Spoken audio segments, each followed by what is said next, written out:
Mesdames, Messieurs, bonsoir.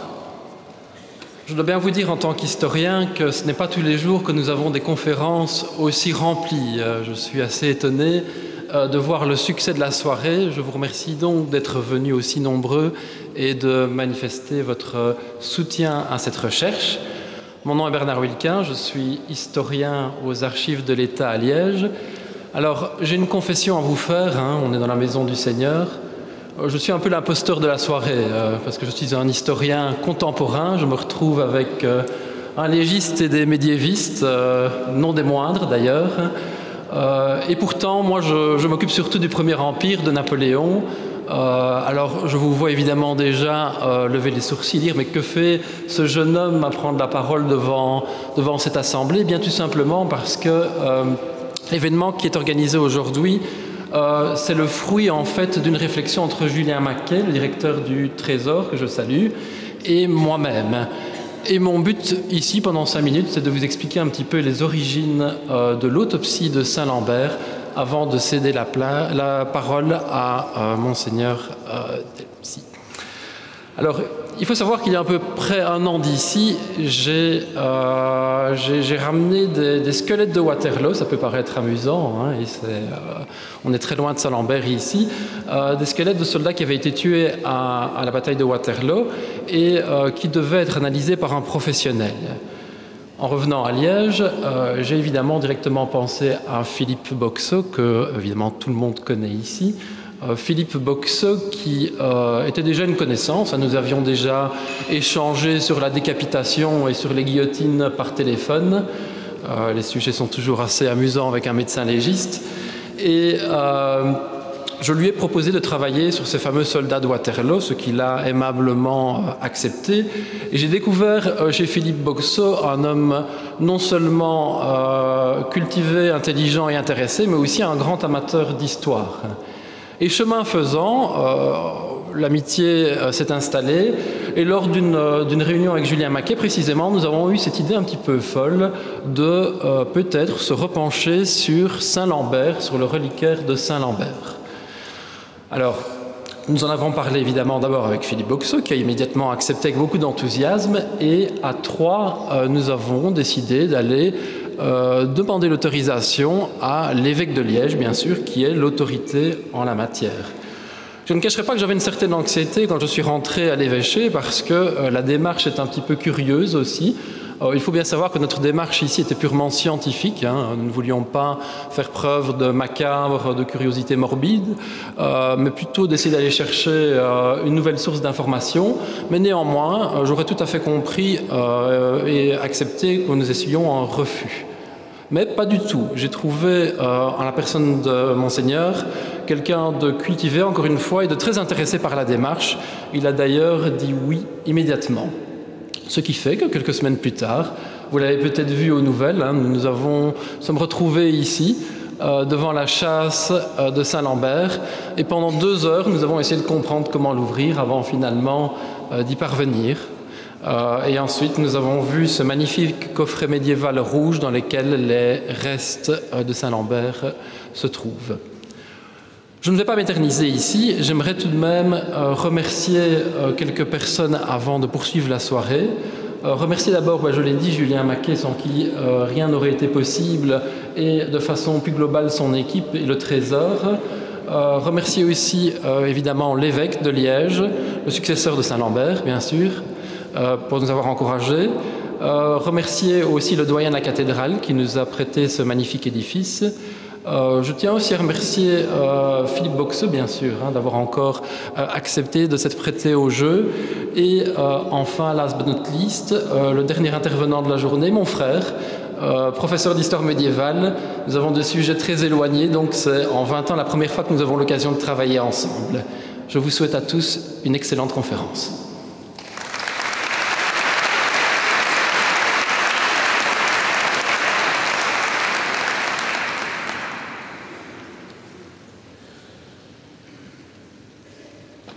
Merci beaucoup pour cette présentation, Bernard.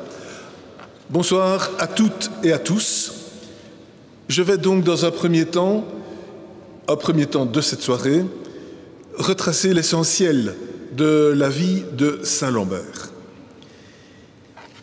Saint Lambert a succédé à l'évêque Théodard, qui fut lui-même assassiné vers 669 de notre ère.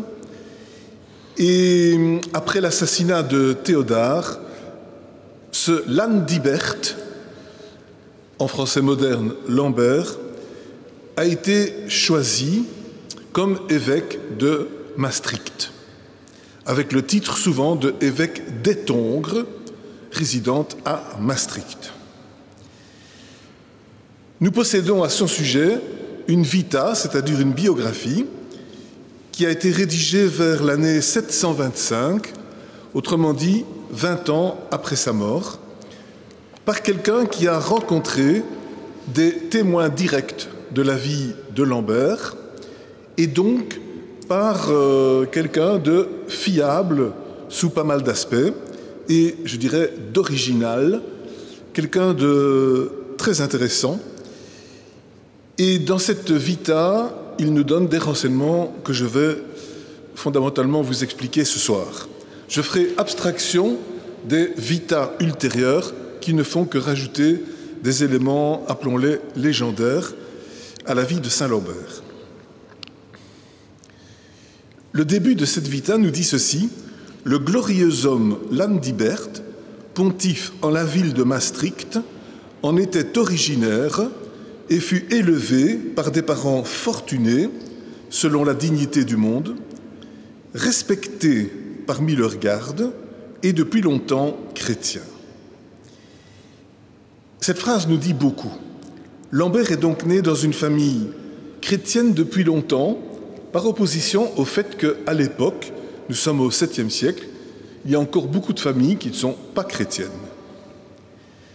Il est né dans une famille fortunée. Nous aurons plusieurs confirmations, vous allez le voir. Une famille donc importante de la ville de Maastricht. Une famille qui avait du pouvoir, une famille qui avait des gardes du corps, et donc une personnalité en vue. Ensuite, l'auteur nous dit: Landibert, dans son enfance, était beau et noble, homme d'élite pour sa famille et ses parents, et il grandissait en bonté. Parmi ses familiers et ses cousins, il montrait toujours un visage rayonnant dans toutes circonstances, en croissant en âge.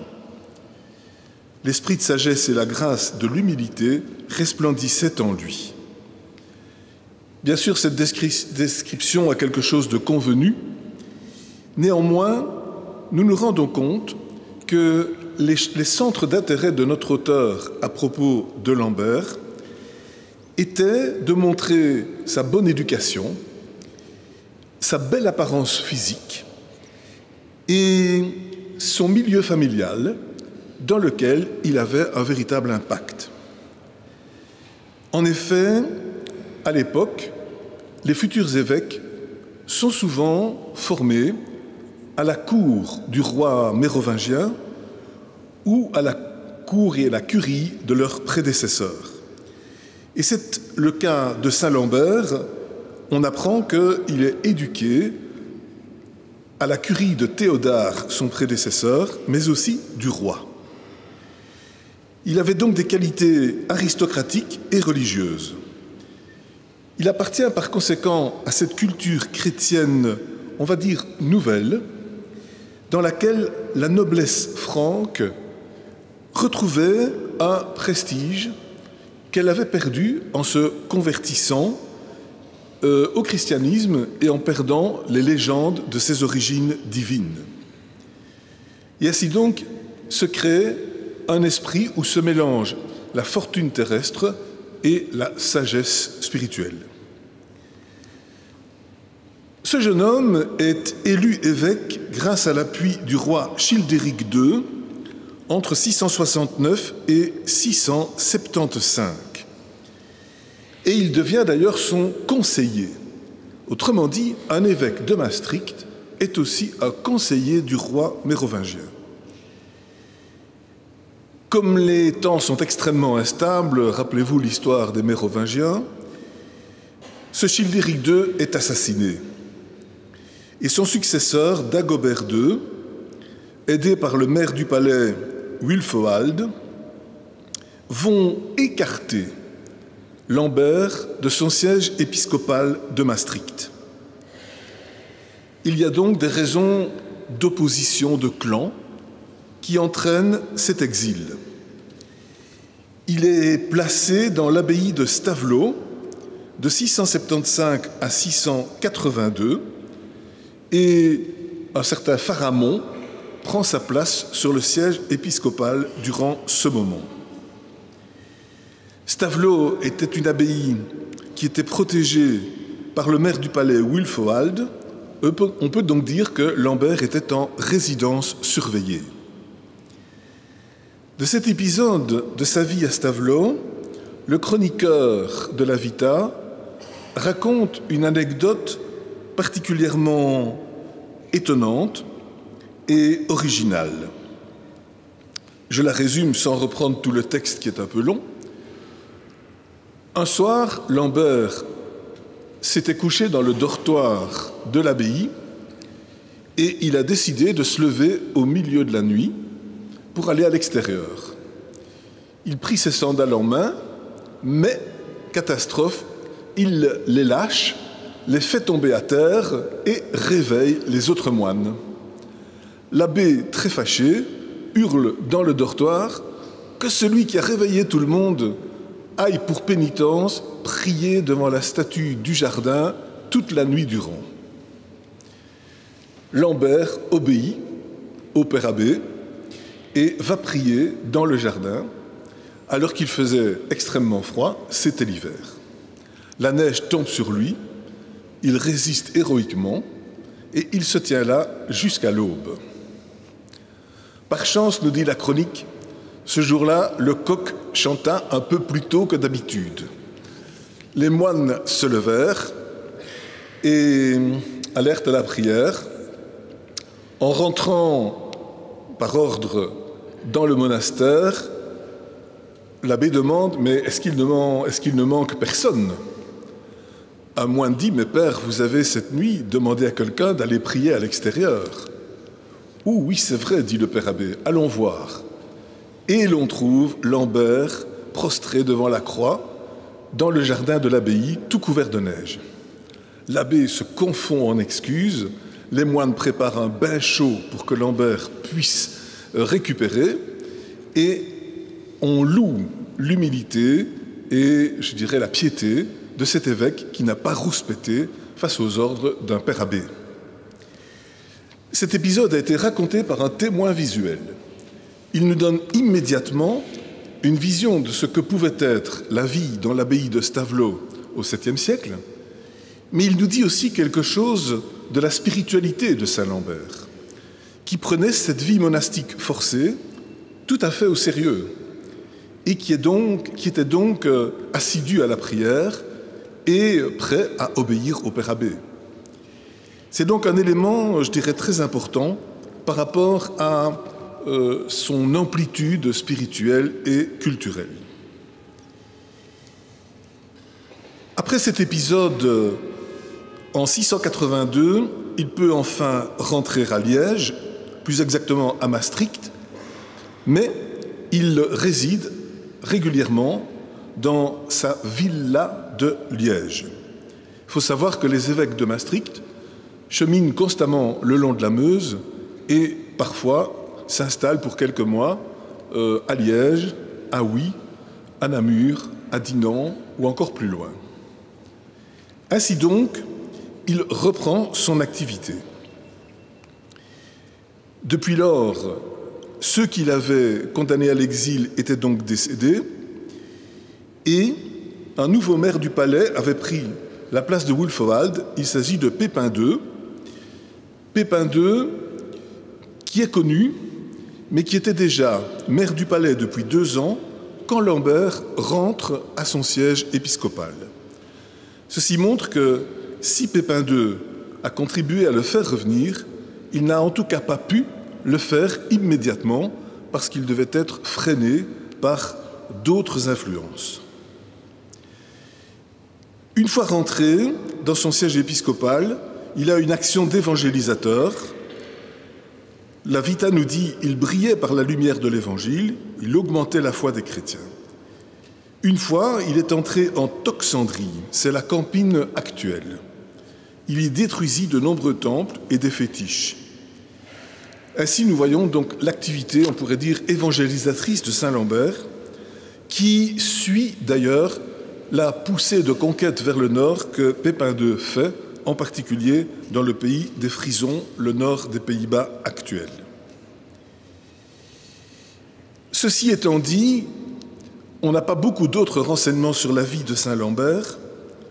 Néanmoins, nous découvrons dans une charte de 690 que le roi Clovis III accorde à la demande de Lambert un privilège d'immunité pour les biens que l'Église de Maastricht possède autour de la basilique Sainte-Marie de Maastricht. La basilique Sainte-Marie, que l'on peut encore admirer aujourd'hui, cette basilique est très vraisemblablement l'église mère de notre diocèse, avec la basilique Notre-Dame de Tongres. Elle a donc demandé des privilèges d'immunité, c'est-à-dire dispense d'impôts et peut-être protection autonome et ainsi de suite, au roi, et il l'a accordé. Certains disent, en particulier Jean-Louis Cupper, auteur d'un article fondamental sur la Vita de Saint-Lambert, que ça peut être la base de la cause de son assassinat, car ces immunités entraînaient des jalousies, et en particulier de la part des administrateurs territoriaux, en particulier le comte de la région, qui dès lors se voyait soustraire une partie de son territoire à sa compétence. La Vita en arrive alors au récit de la mort de Lambert. Elle nous apprend qu'un certain Gall et un certain Rivald, qui étaient des fonctionnaires liés à Dodon, le domesticus de Pépin II, harcèlent les propriétés de l'évêque dans sa villa de Liège. Il y a donc un comte qui s'appelait Dodon. On peut présumer qu'il était le comte de Hesbaye, sachant d'ailleurs que la Hesbaye allait jusqu'à la rive de la Meuse et que donc la rive gauche de la Meuse à Liège fait encore partie de la Hesbaye. Puisque ces deux personnages qui sont aux ordres du comte, quelque part l'administrateur territorial de cette propre région, de cette région ici, puisque ces deux personnages sont en train de harceler les propriétés de Saint-Lambert, cela entraîne des conflits et les amis et les familiers de Saint-Lambert entrent en combat avec ces deux fonctionnaires au point qu'ils les tuent. Parmi les personnes qui ont tué ces deux fonctionnaires, on trouve sans doute les deux neveux de Saint-Lambert, Pierre et Andolé. Ça veut donc dire qu'il y a un conflit grave qui s'est produit. Nous sommes sans doute dans l'année 705. Il y a donc un contentieux. Et donc ce contentieux a débouché en quelque sorte sur une vengeance. En effet, puisque ces deux fonctionnaires avaient été tués, le comte Dodon décide de réunir une troupe pour venger ce double assassinat et tuer le responsable des meurtriers, à savoir l'évêque lui-même. La nuit de l'assassinat, nous dit la Vita au paragraphe 12, Lambert, comme d'habitude, se relève vers minuit pour aller prier et il sort à l'extérieur de la maison pour l'office des vigiles. Puis il rentre en frappant la porte de son bâton, et il appelle ses frères à prier. Remarquons donc qu'il a conservé cette attitude de prière typique de la vie monastique, de prier au milieu de la nuit, et il le fait d'une manière personnelle. Ensuite, il invite les frères, il y a donc une communauté religieuse autour de lui, à prier à leur tour. Il frappe la porte de son bâton. Ceci interviendra tout à l'heure, vous le verrez, il n'est pas inintéressant de savoir qu'il portait à la main un bâton. Les frères se lèvent et vont prier à l'extérieur pour l'office des matines. Puis ils rentrent à la maison se recoucher. Lambert continue à prier seul, puis se couche à cause de sa grande fatigue et de son accablement. Ceci est intéressant, ça nous dit qu'il n'était plus tout jeune et que se lever au milieu de la nuit, ça le fatiguait quand même. À l'aube, le gardien avertit qu'une grande troupe est en train d'arriver et on découvrira qu'elle est organisée par Dodon qui la manœuvre par derrière. Ces soldats cassent les portes de la propriété. La propriété, c'était en fait la grande villa romaine construite sur la place Saint-Lambert actuelle, que l'évêque occupait et qu'il avait donc d'une façon ou d'une autre réaménagée. Ils entrent. Le gardien court avertir Lambert. L'évêque prend alors un glaive pour se défendre. Ça veut donc dire qu'un évêque de l'époque avait un glaive à côté de lui dans sa chambre à coucher. Les temps ne sont pas sûrs. Et Lambert a eu une formation de soldat. Puis il demande conseil au Christ dans la prière et il jette son glaive à terre. L'auteur souligne cet élément qui montre la décision de non-violence de l'évêque et la décision de se laisser tuer s'il en est ainsi. Les ennemis projettent des lances sur la paroi et certains entrent dans la maison. Alors les deux neveux de Lambert, Pierre et Andolé, saisissent des bâtons et ils frappent ceux qui étaient entrés en les refoulant dehors de la maison. Lambert dit alors à ses neveux et aux jeunes gens à côté de lui de confesser leurs péchés. En effet, ils ont assassiné 2 personnes quelques jours auparavant. Andolé répond « Mais n'entends-tu pas ce que les ennemis de Dieu crient au dehors ? Mettez le feu à la maison pour qu'elle brûle et qu'ils soient tous brûlés vifs. » Donc, c'est la panique. Il faut se défendre. Lambert leur répond de garder courage. Il reproche à ses neveux le crime qu'ils ont commis. Puis il les encourage à reprendre le combat pour être sauvés dans l'éternité. Et il leur tient ce raisonnement, Dieu ne punit pas 2 fois. S'il vous punit pour votre premier crime, il ne vous punira pas pour vous être défendu face à des ennemis qui vous attaquent. Ils acceptent. Andolé demande à Lambert de lire dans son livre saint et de s'en remettre à son Dieu, remettant à ton Dieu. C'est original, il ne dit pas notre Dieu, il dit ton Dieu, le Dieu de l'évêque. Peut-être n'avait-il pas personnellement cette foi. Ensuite, Lambert dit à tous de sortir hors de sa chambre. Il s'étendit à terre, étendant les bras en croix, se répandant en prière avec larmes. Donc, il se met dans une attitude de prostration.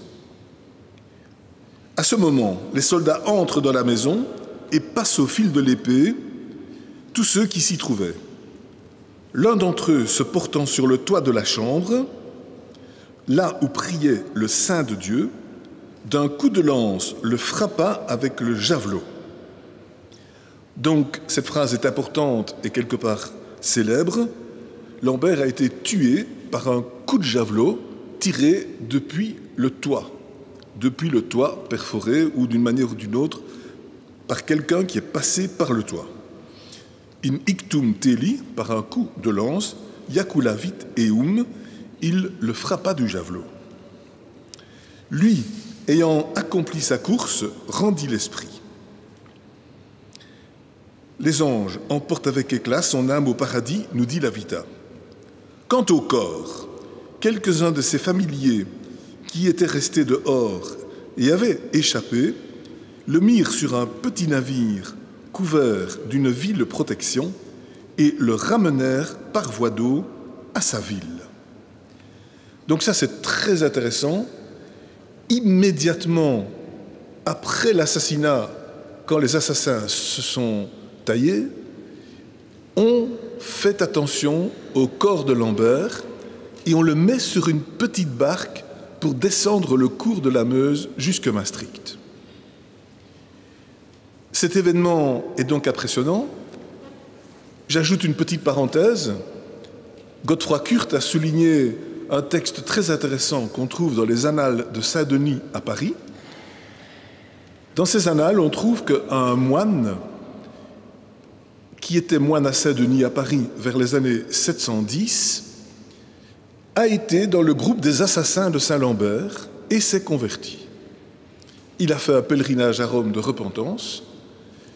Il avait mal aux pieds, il en a été guéri. Il s'est amené à Saint-Denis et il a fait profession de vie monastique.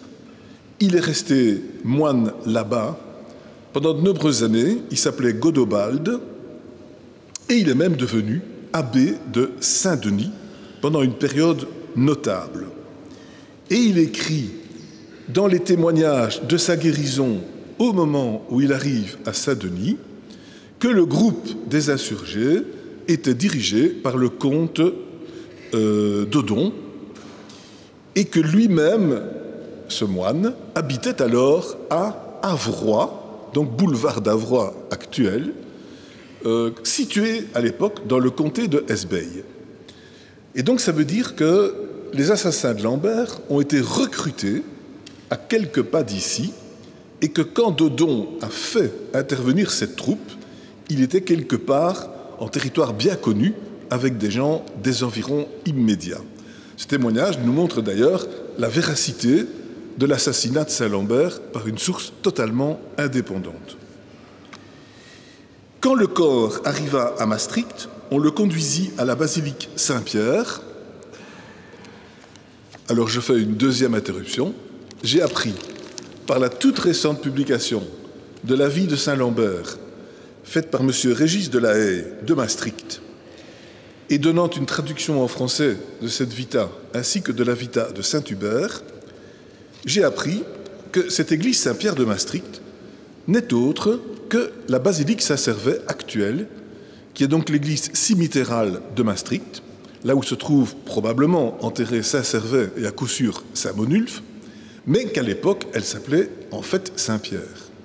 C'est donc une grande église, et c'est une église dans laquelle pas mal de notoriétés de personnes connues sont enterrées, et c'est donc là-bas que l'on conduit l'évêque. Mais nous apprenons ceci: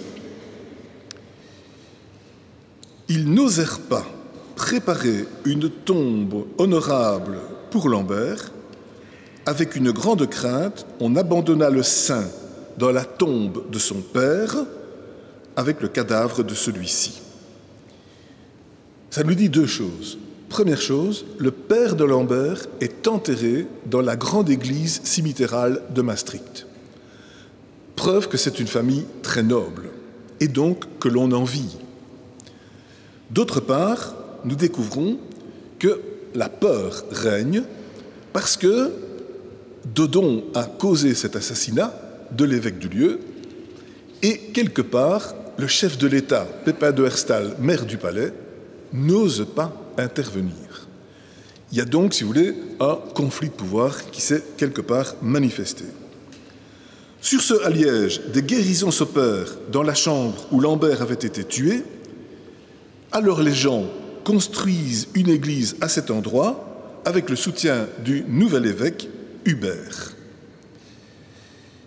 Ils mettent d'ailleurs un lit orné de fer forgé dans cette église et ils le posent à l'endroit où le pontife avait été frappé du javelot. Donc on marque la trace du lieu où Lambert avait été assassiné.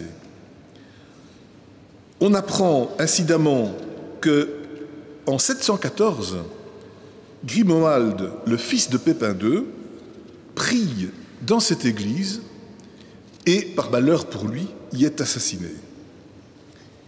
13 ans après la mort de Lambert, en fait, son corps va être ramené à Liège et posé, enterré de facto, dans cette église qui a été construite, semble-t-il, par les Liégeois eux-mêmes, vraiment par la population.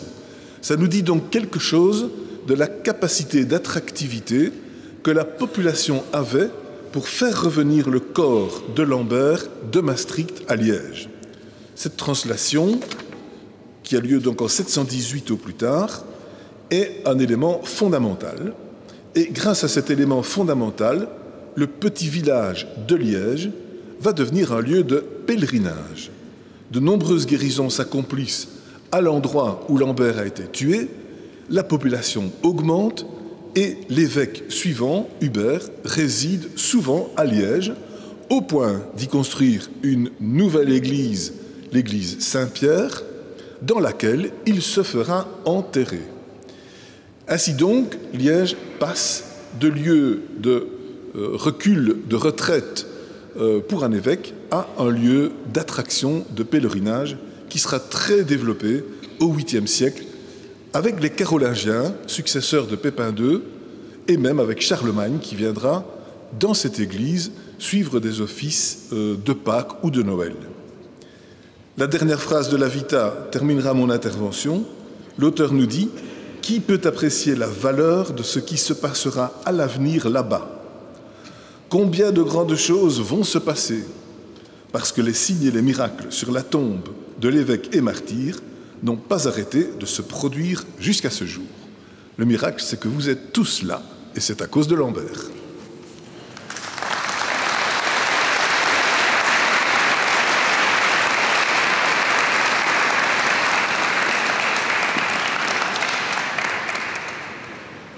Maintenant, nous savons que Lambert est à Maastricht, donc 13 ans après son décès, et il est installé dans une église qui est construite à l'emplacement de son décès.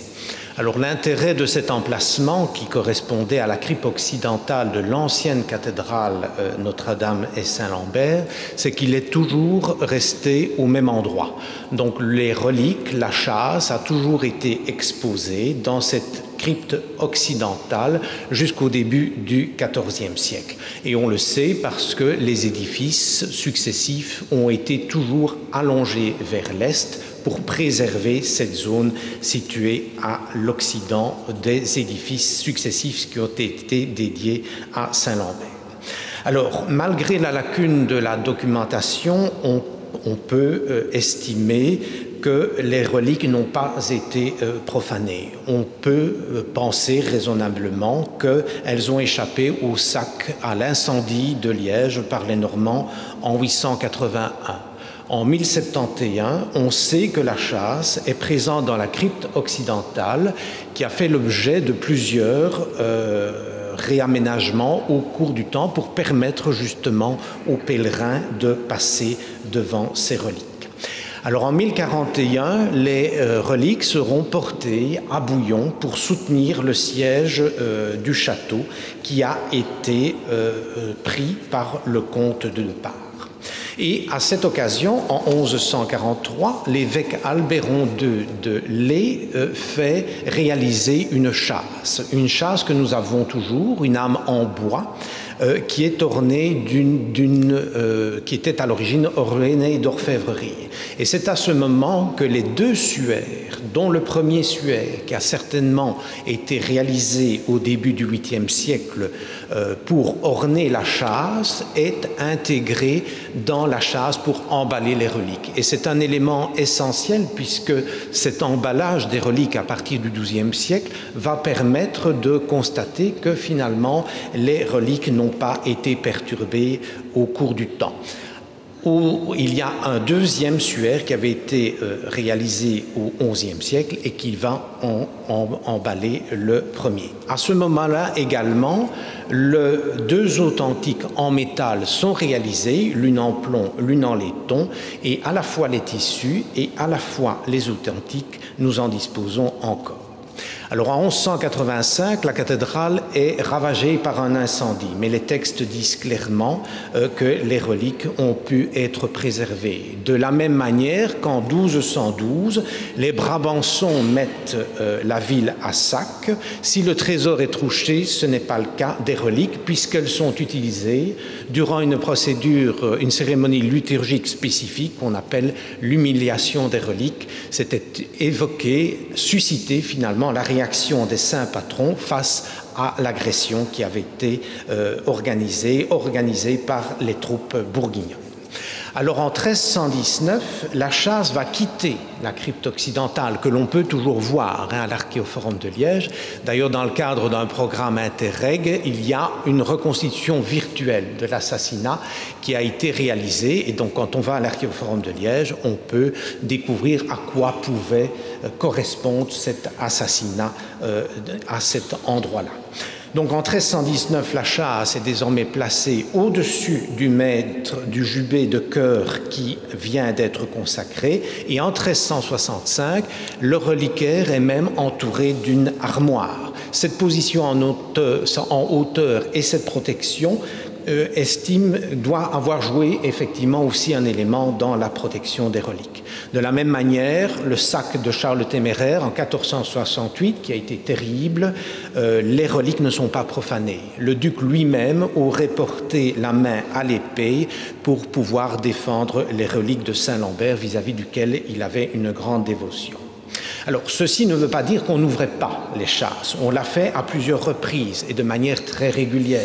On l'a fait en 1467, puisque Charles le Téméraire se fait présenter les reliques de Saint-Lambert, et c'est probablement à ce moment-là qu'il reçoit un os du métacarpe de la main droite de Saint-Lambert qui est inséré dans le reliquaire de Charles le Téméraire. Guy de Brimeux, son lieutenant, mais aussi le gouverneur de Liège, va obtenir un ossement du pied. Alors Guy de Brimeux, seigneur d'Humbercourt, c'est lui qui a l'idée de créer un reliquaire spécifique pour le chef de Saint-Lambert. Et l'idée sera reprise par le chapitre cathédral après finalement la fin de la période bourguignonne, donc en 1477, pour créer un buste reliquaire. Alors, il y a une étape très importante aussi dans l'histoire des reliques, c'est les grandes ostensions de 1489. À ce moment-là, effectivement, on a la description du coffre rouge qui a été ouvert pour examiner les reliques. On a aussi la mention des deux suaires, des deux authentiques qui sont bien présents dans la châsse. Et c'est à ce moment-là qu'on retire le crâne qui sera finalement inséré au début du XVIe siècle dans le buste reliquaire. Et à cette époque, un chroniqueur liégeois de la fin du XVe siècle, Adrien d'Audenbosch, indique dans une note manuscrite d'un manuscrit à la Royale que Saint-Lambert porte une blessure à la tête. Alors, cette visite de 1489 est importante aussi parce qu'on ouvre toutes les chasses de la cathédrale, y compris les deux neveux, les deux condisciples de Saint-Lambert, les deux disciples de Saint-Lambert qui sont assassinés en même temps que lui. Or, le rapport de 489 dit clairement que Pierre était plus petit, avait une stature nettement plus petite que celle de son compagnon Andollet. Alors, au fil des temps modernes, la châsse va être encore ouverte à plusieurs reprises, avec ou sans prélèvement d'ossements, mais sans que cela, semble-t-il, n'altère finalement, endommage les reliques restantes. Reste la Révolution française, qui est une période évidemment extrêmement agitée, et heureusement on est bien documenté. Donc la première invasion française, 1792-1793, la châsse reste à Liège. Elle est dépouillée de son orfèvrerie, mais elle n'est pas ouverte. Le buste reliquaire a trouvé refuge à Maastricht. Même chose, il n'est pas ouvert. Donc il revient durant la reconquête autrichienne, et lors de la seconde invasion française, 1794-1795, alors l'ensemble du trésor, donc la châsse dépouillée de son orfèvrerie, le buste reliquaire et le reliquaire de Charles le Téméraire, partent à Hambourg, qui est une ville libre. Mais la ville va être à son tour conquise par les troupes françaises. Et en 1803, sous l'ordre de Talleyrand, l'ensemble du trésor est fondu, sauf le buste reliquaire, sauf le reliquaire de Charles le Téméraire, et on n'a pas touché à la châsse, puisque de toute façon, elle n'a plus son orfèvrerie. Ce qui fait que grâce à l'intervention personnelle de Bonaparte, mais aussi du ministre des Cultes Portalis, l'ensemble, ce qui reste du trésor, le buste, le reliquaire de Charles le Téméraire et la châsse dépouillée de son orfèvrerie rentrent à Liège. Le buste n'a pas été ouvert puisqu'en ouvrant le reliquaire du crâne, on a retrouvé l'authentique de 1489. De la même manière, la châsse n'est pas ouverte non plus, puisqu'en 1803, à la fin de l'année, l'évêque concordataire fait ouvrir la châsse et il retrouve les ossements emballés dans le deuxième suaire. Mais il ne va pas ouvrir le deuxième suaire. Ça ne sera fait qu'en 1865 et à l'intérieur du deuxième suaire, on trouve le premier suaire qui est en contact avec les reliques. Donc, la châsse n'a pas du tout été perturbée durant la période révolutionnaire, si ce n'est qu'en 1865, on retire les deux tissus liturgiques, les deux authentiques, et on place les ossements dans les bocaux qui ont été découverts ici lors de l'ouverture. Donc voilà, c'est un propos qui se voulait nécessairement bref, mais dont l'objectif était d'expliquer finalement que l'histoire des reliques pouvait éclairer l'analyse médico-légale qui va être faite par Philippe Boxeau, à qui je cède immédiatement la parole.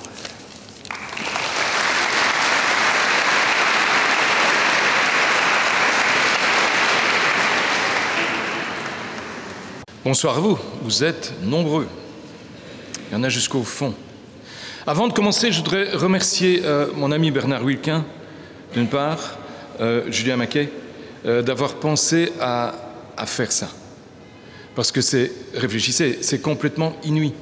La dernière fois qu'on l'a fait, c'était en 1865, c'est-à-dire 100 ans avant ma naissance. Voilà, comme ça vous donne mon âge. Mais il y a eu aussi, et je voudrais le remercier également, Monseigneur Delville, qui a eu l'audace, parce que c'est une audace, de permettre que les reliques, dont on a aujourd'hui fait une description telle que vous voyez qu'on n'a pas trop de doute quant au fait que c'est bien celle de Saint-Lambert, que les reliques puissent être examinées par un médecin légiste, c'est-à-dire quelqu'un qui, et c'est mon cas, est par rapport à cela totalement neutre, puisque je n'ai pas d'affect religieux. Je peux le regretter, mais les faits sont là. Et donc, je vais vous entretenir aujourd'hui de ce que nous avons découvert 100 ans, même plus, 158 ans exactement, après que la châsse ait été ouverte pour examiner les os pour la dernière fois, car elle a encore été ouverte après 1865, mais les os n'ont jamais été examinés. Alors, je voudrais aussi remercier, ils ne sont pas là, mais deux professeurs. Le professeur Jean-Paul Bautier de l'ULB, c'est un médecin légiste également qui est versé en anthropologie médico-légale. Et l'anthropologie, c'est ce qu'on va faire. L'anthropologie médico-légale, c'est l'étude des os. Et le professeur Gérald Quatrehomme de l'Université de Nice, qui tous les deux m'ont aidé dans l'approche des ossements que je vais vous présenter là maintenant. C'est grâce à leur concours que nous pouvons être là aujourd'hui et que je peux vous livrer ces quelques idées concernant les reliques de Saint-Lambert. Alors, évidemment, sur le plan scientifique, moi je ne peux pas vous certifier que ce sont bien les reliques de Saint-Lambert. La seule chose que j'aurais pu faire, c'est une analyse génétique. Mais sur un cadavre et des os aussi anciens, c'est extrêmement difficile. Et puis pour comparer par rapport à quoi? Vous savez, quand on fait de l'ADN, de l'analyse génétique, il faut qu'on puisse la comparer. Et ici, personne ne dispose de l'ADN de Saint-Lambert datant de 700. Donc il n'est pas question de pouvoir le faire. Par contre, on aurait pu faire effectivement une technique au carbone 14 de façon à vérifier les os ayant été très bien conservés et surtout très bien préservés de notre monde actuel, de l'explosion de Tchernobyl, de notre environnement qui est quand même pollué, il faut le dire, sur le plan nucléaire. Les eaux sont préservées. On aurait pu le faire, mais on n'en a pas vu la nécessité, dans la mesure où le suivi historique que Julien Maquet vient de vous faire et que Monseigneur Delville a lui aussi réalisé, vous démontre qu'en fait, et démontre de façon probante, qu'il s'agit bien ici des reliques de Saint-Lambert. Alors comment travaille-t-on? Comme d'habitude, quand on fait de l'anthropologie, la première chose, c'est d'identifier l'os ou le fragment d'os. Et vous allez voir qu'en 1865, la science médico-légale n'existait pas, ça je vous le dis déjà, hein, ça n'existait pas, et qu'il fallait se fier à ce que les gens pensaient savoir. Il y a eu quelques erreurs, on va y revenir. Ceci dit, ne critiquons pas 1865. La médecine, c'est une science, ce n'est pas une science exacte. C'est une science qui évolue. Et comme toutes les sciences, ce qui est vrai à une certaine époque peut être faux plus tard. Les certitudes d'aujourd'hui peuvent ne pas être celles de demain. Il faut bien garder ça à l'esprit et faire le travail que nous faisons ici avec beaucoup d'humilité en se disant nous sommes des gens de notre siècle.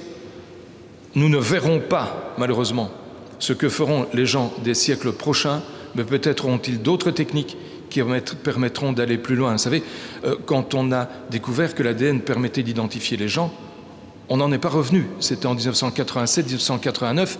On n'avait jamais pensé que ce serait possible. Et en fait, la science évolue comme ça. Il y a des moments où de nouvelles techniques apparaissent auxquelles on n'a jamais pensé, mais qui permettent de progresser. C'est ce qu'on espère. Ensuite, une fois qu'on a identifié l'os, il faut le latéraliser. Et ça, ce n'est pas une mince affaire, découvrir s'il est de gauche ou de droite. Et je ne parle pas de politique. Ensuite, le photographier. Et puis, bien entendu, le mesurer, le prendre dans toutes ses mesures, l'examiner, et puis émettre des hypothèses. Et vous allez voir que le squelette ici est très dégradé et que nous n'allons pas pouvoir affirmer grand-chose.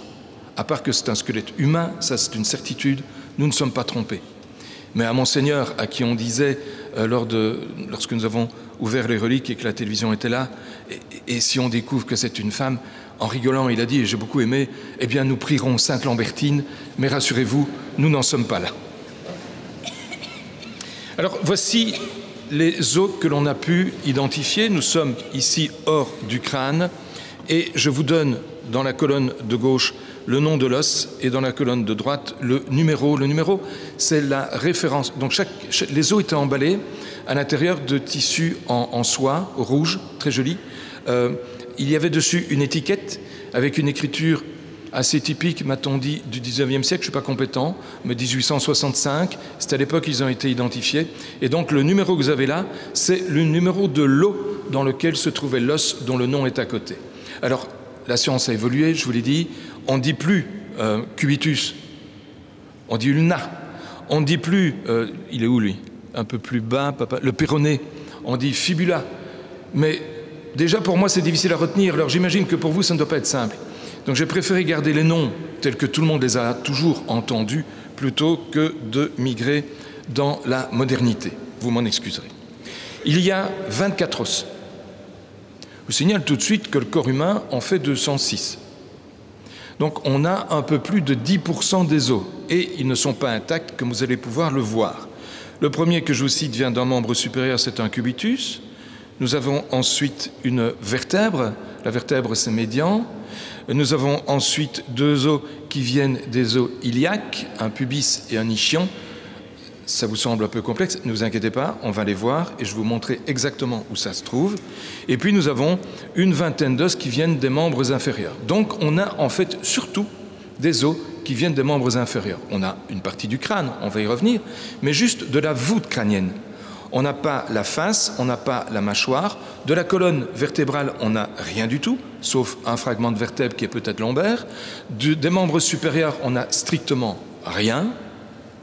Les côtes, on n'en a pas. Le bassin est fragmentaire, on n'a pas les fémurs. Alors, je ne suis pas en train de vous dire qu'il faut partir là maintenant parce qu'on n'a rien, c'est pas ça. Mais objectivement, il faut se rendre compte qu'il y a quand même une belle dispersion. Et parmi les os que nous avons, je vais vous montrer que certains ont carrément été brisés, et volontairement brisés, sans doute pour faire augmenter le nombre de reliques à disperser. La chose est possible. Un os était annoncé comme une clavicule, c'est paru à la télévision. Monseigneur présente un os, il voit le petit papier, il a mis clavicule, il dit je vous présente une clavicule, je dis non, c'est un cubitus, voilà. C'est pas lui qui se trompe, hein, c'est objectivement le papier qui s'est trompé, je vous l'avais dit. 4 os étaient annoncés comme faisant partie du carpe, c'est-à-dire des os du poignet, et en fait ils font partie des os des chevilles. C'est une articulation qui se ressemble, mais c'est pas au même endroit. Et puis, il y a eu aussi 2 os qui a été annoncés comme l'iléon. Alors, l'iléon, c'est l'intestin grêle. Ça va? Il n'y a pas d'intestin grêle, c'est une faute d'orthographe. L'iléon, c'est l'intestin lion avec un i, c'est l'os iliaque. Et moi, j'ai préféré mettre os iliaque comme ça, c'est beaucoup plus simple pour tout le monde et on s'y retrouve. Ils sont là, c'est le pubis, une partie du pubis, et c'est un ischion. De nouveau, ça vous semble compliqué, ne vous inquiétez pas, on va les voir de près. Donc, je vous le disais, 24 os sur le 206 que compte le corps, c'est quand même pas beaucoup, mais il y a quand même moyen d'en dire quelques petites choses. Voici la clavicule qui n'en est pas une et qui était un cubitus, et voici les os qui étaient potentiellement du carpe, et le carpe, vous voyez, c'est le rond rouge qui se trouve là au-dessus. Est-ce que la flèche s'apparaît? Non? Ouais? Ah oui, vous la voyez, moi pas. Ah, c'est amusant ça. Voilà, le poignet ici au-dessus, là, c'est le carpe. C'était en fait des os du tarse. Le tarse est là en dessous, c'est la cheville, c'est juste un peu plus bas et nous y reviendrons. Quant au crâne, il y avait 8 fragments du crâne, un fragment de grande taille qui était une partie de l'os frontal droit, et ça on le sait parce que, heureusement, il y avait un petit morceau du toit de l'orbite droite qui était inclus dans cet os, donc on sait avec certitude ça, que c'est un os frontal droit. Un fragment d'orbite que je n'ai pas pu latéraliser, gauche, droit, je ne sais pas, et 6 fragments divers qui ne sont pas franchement identifiables. On s'est un peu cassé la tête avec mes amis cités tout à l'heure pour savoir où ils pouvaient se trouver, et ce n'est pas un jeu de mots, tout compte fait, je me rends compte là maintenant, à propos du crâne se casser la tête, c'est pas voulu, j'y ai pas pensé, mais on n'a pas réussi à les intégrer à un os plutôt qu'à un autre. Ce sont des fragments de la voûte crânienne. La voûte crânienne, c'est depuis ici les orbites jusqu'à l'arrière du crâne, c'est la voûte, on sait qu'ils viennent de la voûte, mais on n'en sait pas plus. Et voilà l'endroit où se trouvent tous ces fragments. Alors vous avez au-dessus, tout en haut, les fragments crâniens, comme je vous le disais, rien du tout des membres supérieurs, rien du tout du thorax, rien du tout de l'abdomen, il n'y a pas grand-chose à voir au niveau osseux, mais ici une vertèbre qui est peut-être une vertèbre lombaire, selon l'avis du professeur Catrum. Un fragment de pubis, on est juste un peu plus bas, je ne vois plus ma flèche, mais ce n'est pas grave. Un fragment de pubis, un fragment d'ischion, les 2 rotules, vous allez voir des rotules, 2 tibias, un péroné droit, ainsi que des os du tarse et des métatarses, on va les voir. On les a latéralisés, et vous voyez ici la latéralité, vous voyez qu'il y a plus de gauche que de droit, hein, on est bien à Liège, et il y a un os, une vertèbre qui est médiane. Et d'ailleurs, j'ai mis des couleurs qui sont suggestives, vous ne pouvez pas vous tromper. Alors, plusieurs os ont été conservés de manière symétrique, ce qui est assez remarquable. On a les 2 rotules, on a les 2 tibias, on a juste un péroné, et on a les os du tarse, des chevilles, qui sont symétriques. Il y a beaucoup d'os dans un tarse. Et pourtant, on retrouve pas tous les os, mais les mêmes os des 2 côtés. C'est assez remarquable. Ils ont été prélevés à gauche et à droite, ce sont les mêmes, les scaphoïdes, les cuboïdes et les premiers, deuxièmes et le cunéiforme, pardon. Et puis quant aux pieds, on a à droite l'astragale, le calcanéum, le tibia, le péroné, et tout à l'heure, lorsque nous avons refait des photos des os avant qu'ils ne soient définitivement scellés, j'ai vraiment restitué le membre inférieur, cette partie du membre inférieur qui va depuis le genou, ou presque, hein, puisque l'os tibia est amputé, jusque en dessous, jusqu'au talon. Alors, les photographies ont été faites par Bernard Wilquin lors de la première phase. La deuxième phase, c'était aujourd'hui, et j'en ai refait toute une volée, de façon à avoir des mesures qui soient un peu plus précises qu'on avait fait la première fois. Et puis, les mesures sont associées aux photos, comme on fait d'habitude. Alors, voici le premier fragment que je vous montre. Ça ne vous dit pas grand-chose, c'est un corps vertébral. C'est un corps vertébral qui est relativement ancien, il est creusé, et le professeur Bautier y a relevé des traces d'arthrose, une arthrose vertébrale qui peut apparaître relativement jeune, mais en tout cas rarement avant l'âge de 40-45 ans. Ensuite, nous descendons, et je vais vous le faire vraiment en descente, nous allons passer au fragment iliaque, avec ici un fragment d'ischion. Ce que vous voyez là, c'est un os iliaque. L'os iliaque, c'est celui qui permet à votre hanche, c'est-à-dire à notre fémur, de s'insérer. La tête du fémur, la partie la plus haute, s'insère dans l'os iliaque.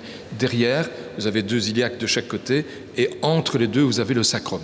Et ce que vous voyez là, eh bien, cet ischion, c'est la partie sur laquelle vous êtes pour l'instant assis. Nous sommes assis sur nos ischions, donc voilà, je crois que maintenant, vous voyez bien où ça se trouve. Cet ischion se trouve là, vous le voyez à votre gauche.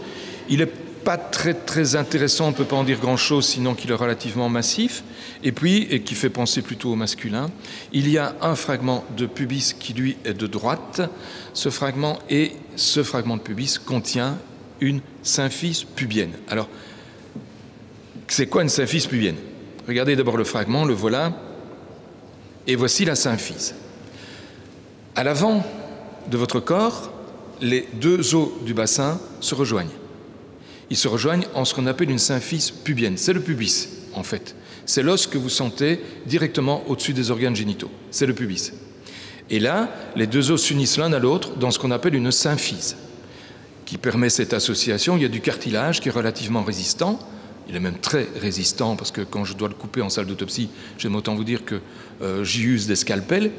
Il est plus lâche lorsque la femme enceinte va accoucher.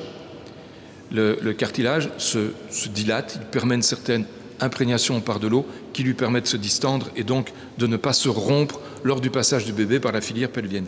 Mais ce qui est intéressant pour nous sur le plan médico-légal, c'est de regarder l'apparence, ce que présente ce cartilage, cette symphyse pubienne, cette symphyse osseuse. Alors le voilà, le pubis, c'est à cet endroit-là qui se trouve.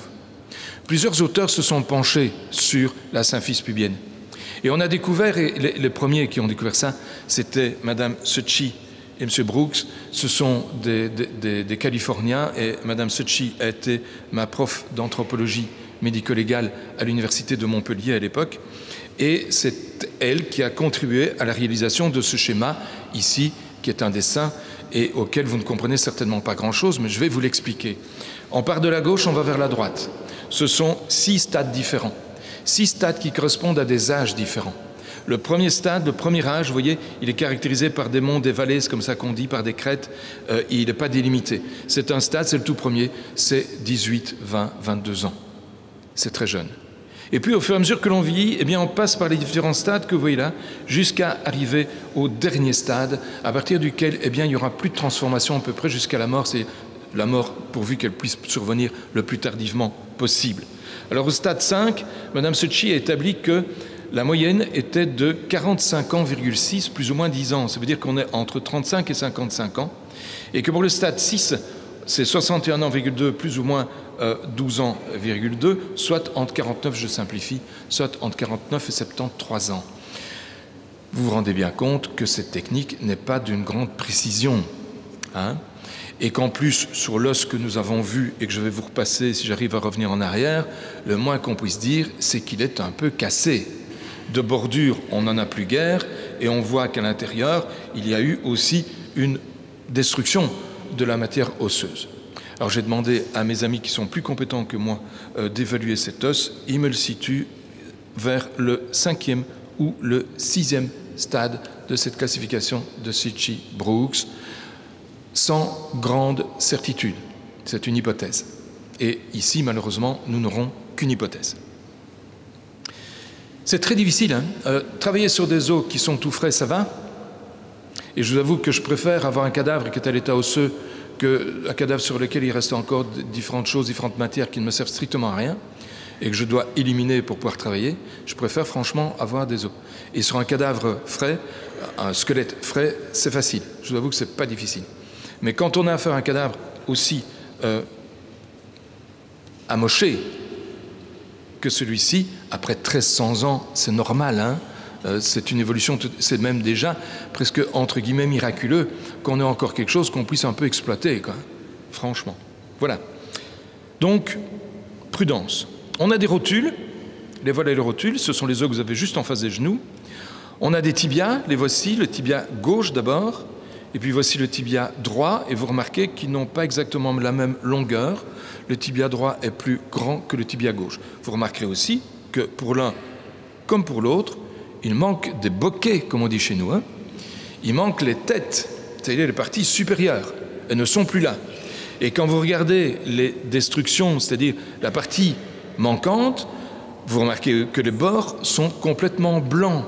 Quand les bords ont cette couleur-là, c'est que la destruction a lieu en post-mortem, c'est-à-dire après la mort, alors que le corps était vraisemblablement déjà à l'état de squelette. Et ce qui est vraisemblable, c'est qu'il y a eu un acharné qui a pris l'os en main et qui l'a brisé en deux, de façon à faire des reliques. Voyez ? Et aussi bien le tibia à droite que le tibia à gauche présentent le même type de fracture. Ce n'est pas un instrument qui s'abat dessus pour le briser, ça se verrait, il y aurait des brisures, c'est pas comme ça qu'on le voit, c'est vraiment un mouvement qui a été réalisé pour le briser, pour le casser. Alors le tibia droit mesure en l'état 313 mm, c'est-à-dire 31 cm,3 et si on se reporte aux tables que nous avons, attention, ce sont des tables qui concernent une population américaine de race blanche, donc ça aussi, ça vaut la peine d'être connu. On n'a pas de table médiévale. Si la longueur du tibia est de 313 mm, la taille de l'individu est de 1,58 m. Donc on sait qu'au minimum, Saint-Lambert avait 1,58 m. Maintenant, il manque la tête. Et je suis parti d'un postulat, voyant que l'évasement qui mène à la tête, vous savez, quand vous approchez de la partie supérieure de l'os de l'épiphyse, il y a un évasement qui se fait et l'épiphyse est au bout de cet évasement, elle en fait partie. Elle est plus ou moins de 3 cm. Eh bien, j'ai ajouté 4 cm à l'os en me disant, ben voilà, on doit être plus ou moins dans la bonne gamme. Mais, je vous le dis, attention, c'est une hypothèse, elle n'appartient qu'à moi, et c'est une hypothèse. Hein. Je ne dis pas que Saint-Lambert mesurait 1,68 m. Mais je dis qu'il devait être dans les environs de ce 1,68 m, voire même plus grand. Alors, ces os nous ont intrigués tous les trois par leur aspect. Regardez le droit et regardez le gauche. Vous avez à droite et à gauche, ce sont les deux, ce sont les deux tibias. Je les ai mis l'un en face de l'autre. J'ai fait ça tout à l'heure parce que je n'avais pas des beaux clichés, je voulais quelque chose qui rendait mieux. Regardez l'inclinaison de l'os de gauche, du tibia gauche. Regardez là. Il y a une courbure qui est beaucoup plus importante qu'à droite. À cet égard, le professeur Boutier me dit qu'il est possible qu'effectivement, ces déviations soient dues à une malformation, et on voit d'ailleurs ici que l'os gauche est plus large que l'os à droite. J'ai gardé la même longueur pour la mettre ici pour vous montrer que ça dépasse. Donc, la largeur à gauche elle est de 28,4 mm, à droite elle est de 26,9. C'est une déformation, on ne l'explique pas bien, ça peut être congénital et ça pourrait être une cause de boiterie qui n'apparaît pas nécessairement au plus jeune âge, mais qui apparaît plus tard suite à la malposition de l'os qui engendre une arthrose plus rapide à hauteur des genoux, notamment et à hauteur des chevilles, et qui engendrerait à partir de la quarantaine, à peu près, voire un peu plus tard, une boiterie. Ce qui expliquerait aussi que Saint-Lambert, lorsqu'il s'est présenté à la maison dont on parlait tout à l'heure, a frappé avec une canne. Il disposait d'une canne pour se déplacer, peut-être, à cause d'une boiterie gauche. Le péroné droit, il n'y a pas grand-chose à en dire, sinon qu'il est cassé de la même manière que les deux tibias, et presque à la même hauteur d'ailleurs, 254. Et donc, avec tout ce que je viens de vous dire, on a quelques hypothèses. Quant à la taille, je ne peux pas la déterminer avec certitude, c'est impossible. Pour la déterminer avec certitude, il faut un os long qui soit complet. Un os long complet, nous avons 3 os longs, ils sont tous les 3 incomplets. J'apprends qu'il y a un fémur qui se trouve à Maastricht, qu'il y a un autre fémur qui se trouvera au Vatican. Je suis disponible pour aller au Vatican ou à Maastricht quand on veut. Quant au poids, c'est difficile parce que le poids, on l'associe à la taille. Mais avec des imprécisions, quand on a un squelette complet, il y a moyen d'être plus précis, mais avec des imprécisions, on se balade toujours entre quelqu'un qui est obèse, quelqu'un qui est maigre, avec une médiane. Ici, on ne peut pas le faire parce qu'objectivement, on serait complètement dans le vague, dans la mesure où déjà la taille, on ne l'a pas vraiment. Et puis, je vous l'ai dit, le tibia gauche présente une malformation susceptible de causer une boiterie. Je ne peux pas vous certifier le sexe de l'individu parce qu'il nous manque le bassin complet. On a peut-être un ischion et un pubis, d'accord, mais il nous manque quand même le bassin complet, on en a besoin. On aurait pu se baser sur le diamètre de la tête du fémur et s'il m'appartient un jour de voir ces fémurs, on pourra être plus clair. La tête des fémurs est plus large chez l'homme qu'elle ne l'est chez la femme normalement. Et on aurait pu se baser sur le crâne. Mais le crâne, on n'en a que des miettes, grosso modo. Donc ce n'est pas possible d'évaluer de façon formelle le sexe. Voilà, ça je voulais vous dire avant de passer aux pieds et de vous montrer où sont les métatarses, les cunéiformes, le cuboïde, l'astragale, le calcanéum. Ce sont tous les os qu'on va voir. Ce sont tous les os qu'on va voir. Ce sont des os qui font partie du pied, de l'articulation du pied, et qui se trouvent articulés avec le tibia et le péroné. Ici, vous avez un pied droit. Le tibia s'articule plutôt sur la droite et le péroné plutôt sur la gauche. Le tibia est interne, le péroné est externe. Alors, l'astragale est un os que vous connaissez peut-être, il y a un roman qui avait été écrit, il s'appelle l'astragale. C'est un os qu'on se casse assez facilement quand on tombe d'une certaine hauteur. L'astragale se brise ou se fêle, alors que c'est un os qui est relativement solide. Le voilà, et nous l'avons analysé et pu démontrer qu'il s'agissait d'un astragale droit.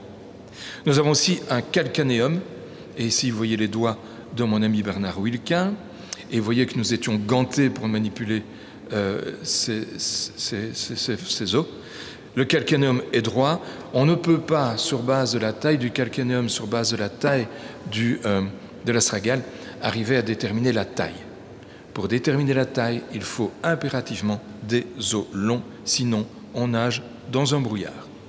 Voici le numéro 10. Alors le numéro 10, c'est ce qui avait été indiqué comme étant des os du carpe, c'est-à-dire des os du poignet. Ce sont en fait des os du pied. Je vous le rappelle, il n'y a pas d'os du poignet. On n'a strictement rien des membres supérieurs, avec toutes les longueurs qui ont été ici décrites et qui seront inscrites dans un recueil que je ferai de l'ensemble de ce qui a été fait, de toutes les photos qui ont été prises. Voici d'autres os du tarse encore, avec des cuboïdes et des cunéiformes. Ce sont tous des os qui appartiennent donc au pied, avec in fine des métatarses qui semblent bien être gauches. On en a fini avec le squelette axial. On va venir à la dernière partie du squelette axial qui est qui est le crâne. Mais il y avait aussi des fragments d'os spongieux que vous voyez là.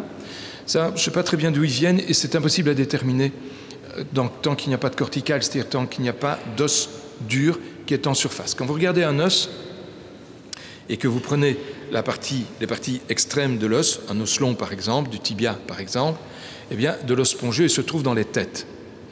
Il est entouré d'une corticale, c'est-à-dire d'un os dur, qui assure la cohésion, la stabilité de l'os. Au centre, la médiaphyse, ce n'est pas de l'os spongieux, c'est de l'os qui est de l'os dur. Donc je pense que ce sont des fragments d'os spongieux qui viennent d'épiphyse, mais je ne peux pas vous dire de quelle épiphyse ils viennent. Ça, c'est une chose qui est totalement impossible à réaliser. Et puis il y a le crâne, et le voici. Alors qu'est-ce qu'on voit? Ici, c'est la face externe du crâne. Il y a 8 fragments crâniens qui nous ont été présentés. Le premier, ici, c'est un fragment frontal. J'ai mis essentiellement droit parce qu'il empiète un petit peu sur le côté gauche. Et ce qui est étonnant, c'est que, justement, il est cassé de drôle de manière. Mais on va y revenir. Et puis, il y a 6 fragments de la boîte crânienne qu'on ne peut pas... Je ne peux pas vous dire d'où viennent ces fragments. Ils viennent de la voûte, je vous le disais tout à l'heure, c'est-à-dire de cet espace qui part depuis le toit des orbites et qui va jusqu'à l'arrière du crâne. C'est la voûte. Ils ne viennent pas de la base, ils ne viennent pas de la face, ils viennent de la voûte crânienne, c'est certain. Mais où de la voûte, ce n'est pas possible à déterminer. Il nous manque quelques éléments sur ces os pour arriver à le dire, et notamment des scissures. Alors les scissures, c'est quoi? C'est les jonctions entre deux os. Ça donne des scissures. Et ça a des formes, les scissures ont des formes qui nous permettent parfois de dire si elles viennent plutôt du frontal, plutôt des bipariétaux, plutôt de l'occipital qu'on appelle aussi la suture lambdoïde. Enfin bon, ça c'est de la technique et ça ne nous intéresse pas, mais grâce aux scissures, parfois on arrive à dire d'où vient l'os. Ici on n'a pas de scissure. Tous les fragments que l'on a sont hors scissure. Et puis il y a un petit fragment là-bas qui est en fait un fragment d'orbite, comme je vous le disais tout à l'heure, que je n'ai pas pu latéraliser, je ne peux plus dire si c'était gauche ou droite. Ça, c'est la face externe. Alors, on va la voir de plus près, cette face externe, et surtout au niveau du frontal, frontal droit, parce que ça va vraiment nous intéresser. Il y a une lésion qui vaut la peine d'être relevée, même si on est toujours au rang des hypothèses, elle vaut la peine d'être relevée. La face externe est très abîmée. L'os crânien, c'est une table externe, maintenant vous savez, c'est de l'os compact, c'est de l'os dur, c'est de la corticale. C'est à l'intérieur un espace où l'os n'est pas dur, c'est un os spongieux, pas aussi important que celui que vous voyez là, il est moins dur. Et puis il y a une face interne qui elle aussi est faite d'os compact. Moi ça m'intéresse énormément en médecine égale, je vais vous montrer tout à l'heure pourquoi que l'os crânien soit réalisé de cette manière-là. Face externe, regardez l'os ici, le plus grand, je vais revenir en arrière, voilà, celui-là, regardez-le bien, il est complètement bouffé. On voit la structure qui est en dessous de la table externe de l'os. La table externe a disparu. Elle a disparu, elle a été décomposée par l'usage du temps, bien entendu. Et puis voilà ici la face interne de l'os. Et puis, nous arrivons à l'os frontal avec cette petite lésion ici qui vaut la peine. Elle est où? Elle est là, ma flèche, ici, qui vaut la peine d'être relevée. On va la voir de plus près. Elle est intéressante, elle nous a intrigués tous les trois, et nous sommes à son sujet au niveau des hypothèses plutôt que des certitudes, mais elle est vraiment très intrigante. Vous la voyez ici par la face interne, et là, ah oui, c'est toujours là, elle a une forme un peu particulière. La voici vue de très près, on est en macro. Alors si vous regardez bien, vous voyez que le côté ici est plus creusé, on le voit, que le côté là, qui est couvert. Autrement dit, il y a un angle, il y a un axe, il y a un biais, comme un biais de pénétration.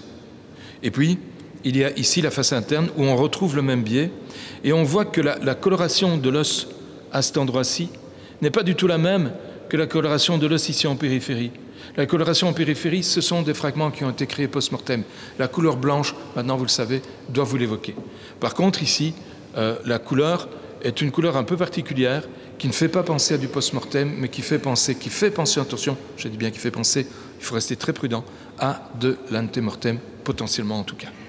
C'est une encoche qui montre un cône qui est tronqué tant en endo qu'en exocrânien, il est en biais, mais comme je vous l'ai dit, il est difficile d'être formel. Alors je vais vous présenter maintenant des dias qui sont à moi, c'est-à-dire de cadavres que j'ai eus, pour vous montrer un peu ce qu'on peut voir. Vous voyez, ici, nous avons là, oui, pas ce trou-là, pas encore, là.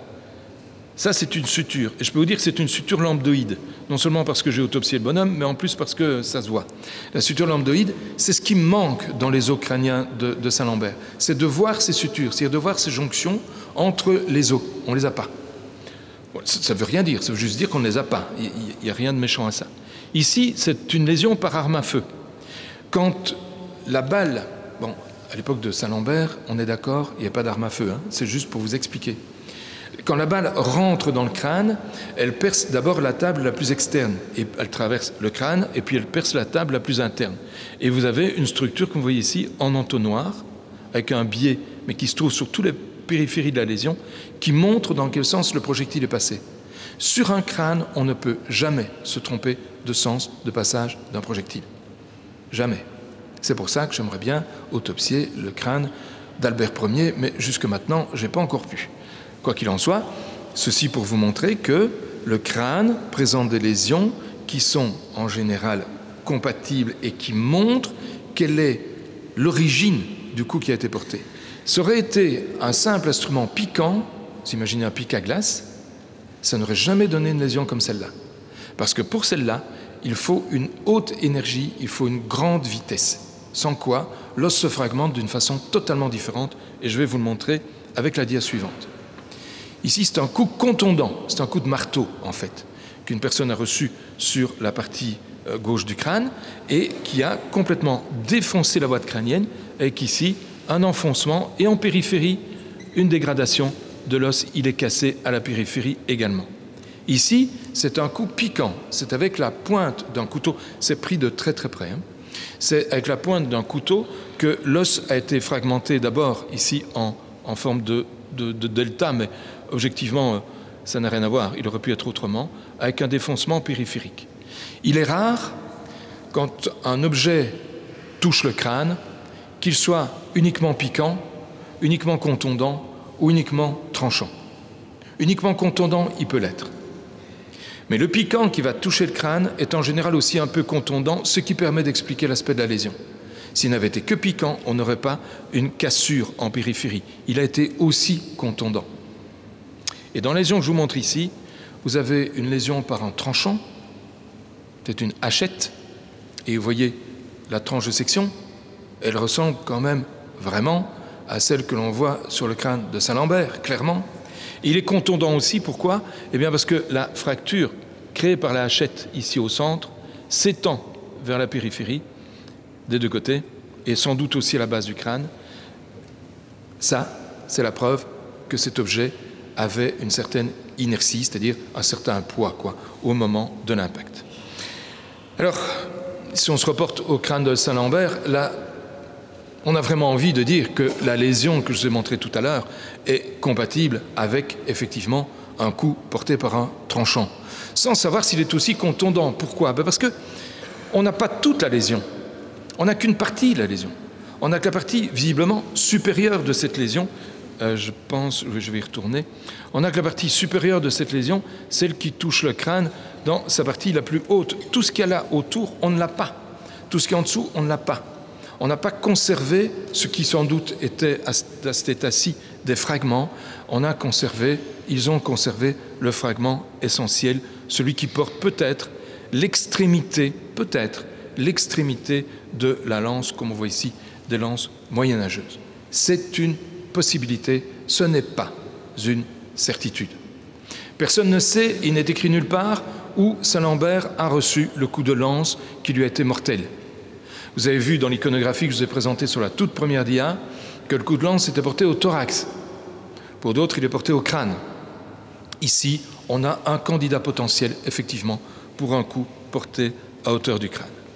Donc, en conclusion, je vous dirais que c'est un squelette qui est, je l'ai dit d'entrée de jeu, et je le répète encore parce que c'est vraiment important de le retenir, qui est très incomplet, très altéré, ce qui impose la prudence sur le plan scientifique. Donc, ce qu'on vous dit, ce sont essentiellement des hypothèses, ce n'est pas des certitudes.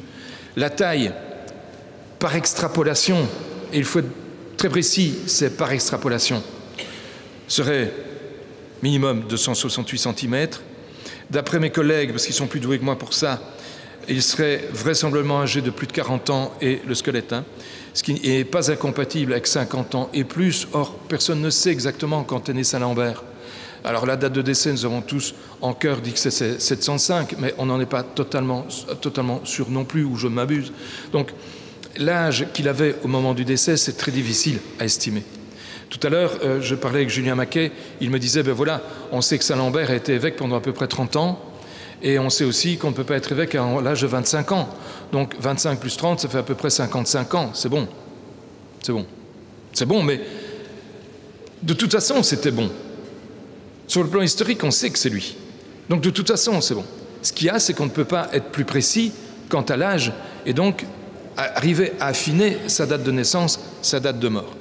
Alors le cubitus gauche ne lui appartient pas, ça je ne vous l'ai pas dit, mais clairement il ne lui appartient pas. Ce n'est pas la même couleur, la longueur est totalement absurde par rapport au corps de Saint-Lambert. C'est un os qui vient d'ailleurs, je ne sais pas d'où, mais clairement ce n'est pas le sien.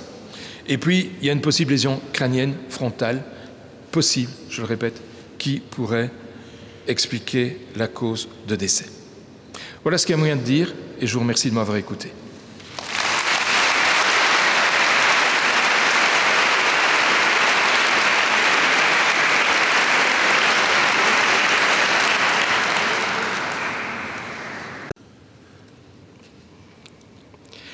Voilà, on m'a demandé de tirer des conclusions ici de cette série d'exposés.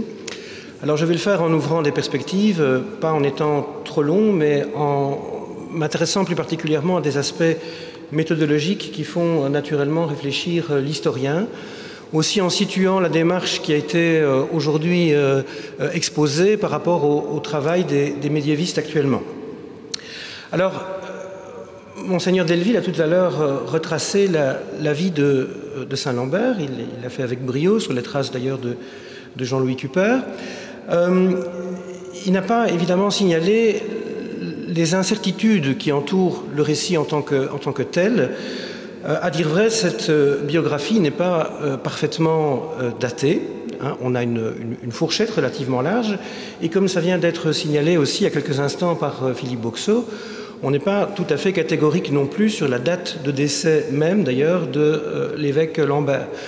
On cite habituellement une fourchette entre 696 et 705. La tendance actuelle est plutôt de rapprocher cette date de 705 sur base des travaux notamment de mon collègue Alain Dirkens de l'Université libre de Bruxelles, mais on n'a pas de certitude formelle. Quant à la date de translation, là aussi, on a quelques hésitations. Et la date même de la vie la plus ancienne de Saint-Lambert, en fait, elle est assez incertaine. On a des fourchettes larges ou étroites qui existent. On la place souvent près de la translation, mais certains vont un peu plus loin, dans les années 740, voire même poussent encore un peu plus loin, ce qui est plutôt contesté d'ailleurs par la majorité des collègues. Alors, c'est une première difficulté. Ça vous montre déjà les problèmes qui se posent à l'historien qui n'utiliserait que les textes lorsqu'il s'agit tout simplement de documenter le dossier Lambert, en quelque sorte, sur base exclusivement de ces textes eux-mêmes. Par ailleurs, celles et ceux qui ont l'habitude, et il y en a ici, de fréquenter ces vies de saints, ces récits hagiographiques mérovingiens, connaissent aussi les difficultés intrinsèques du genre. D'abord, il faut rappeler que ces textes ne sont pas pleinement originaux.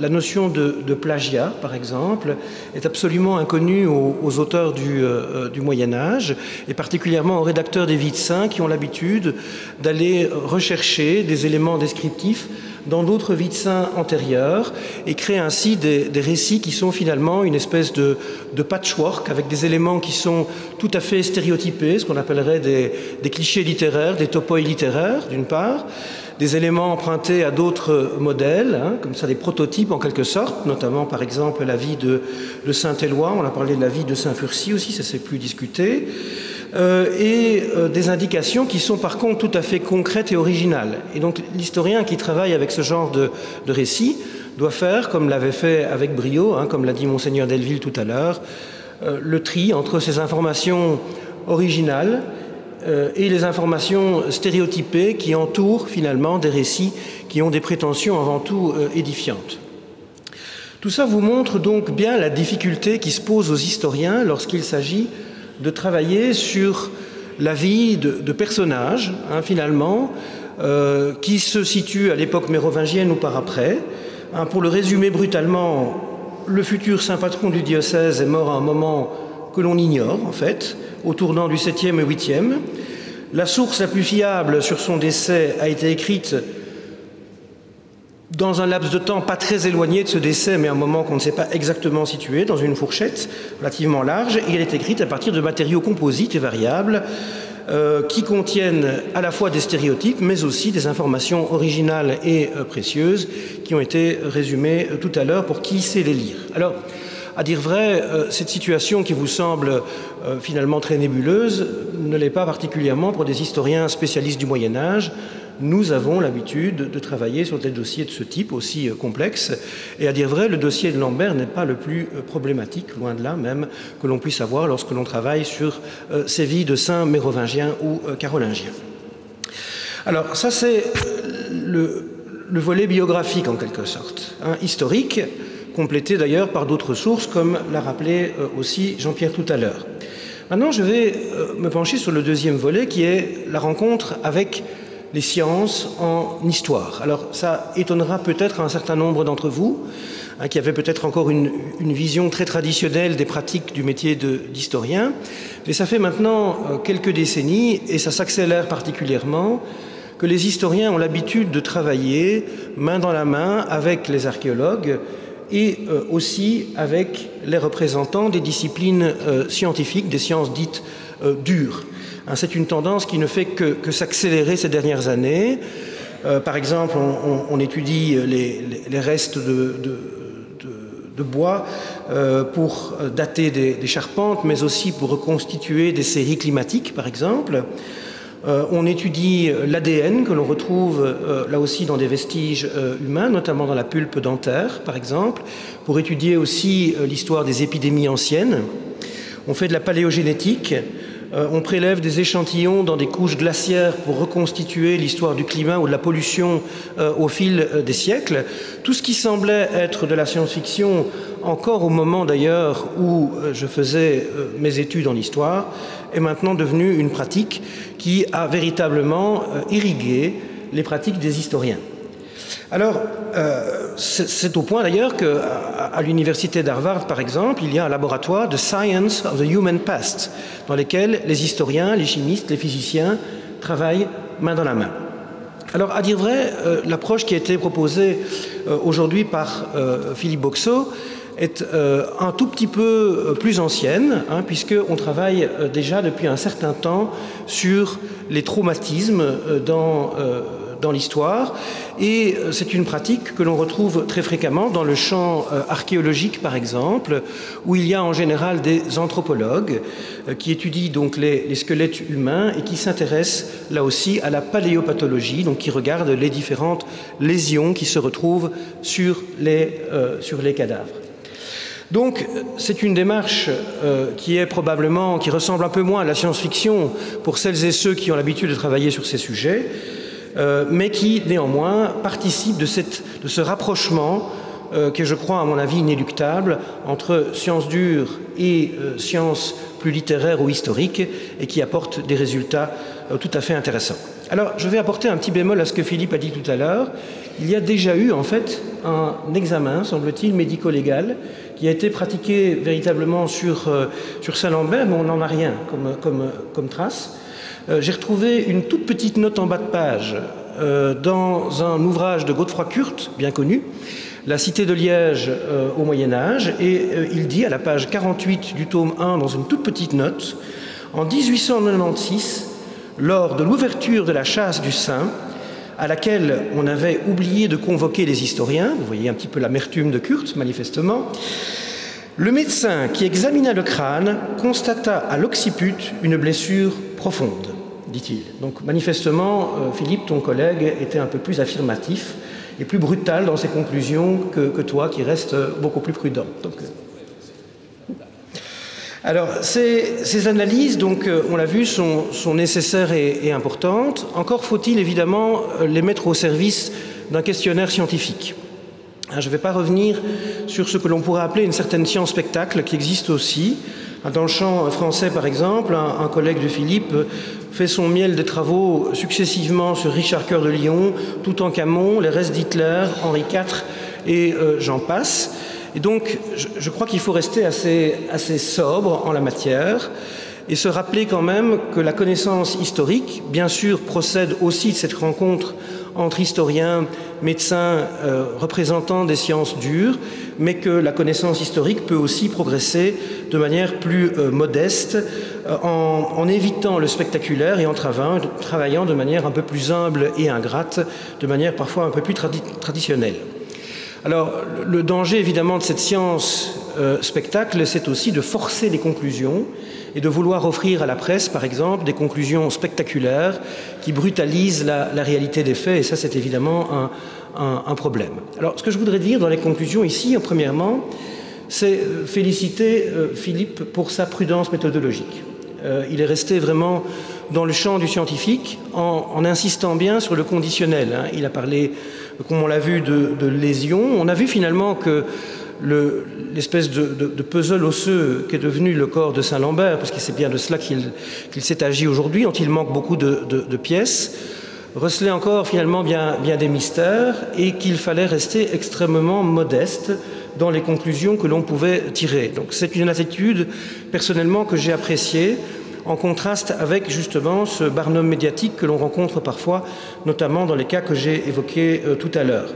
Finalement, on a vu, les historiens sont confrontés à des textes problématiques et à une série d'hypothèses qui s'additionnent les unes par rapport aux autres, mais qui ne s'emboîtent pas toutes parfaitement. Mais le médecin légiste est lui aussi confronté à des difficultés importantes.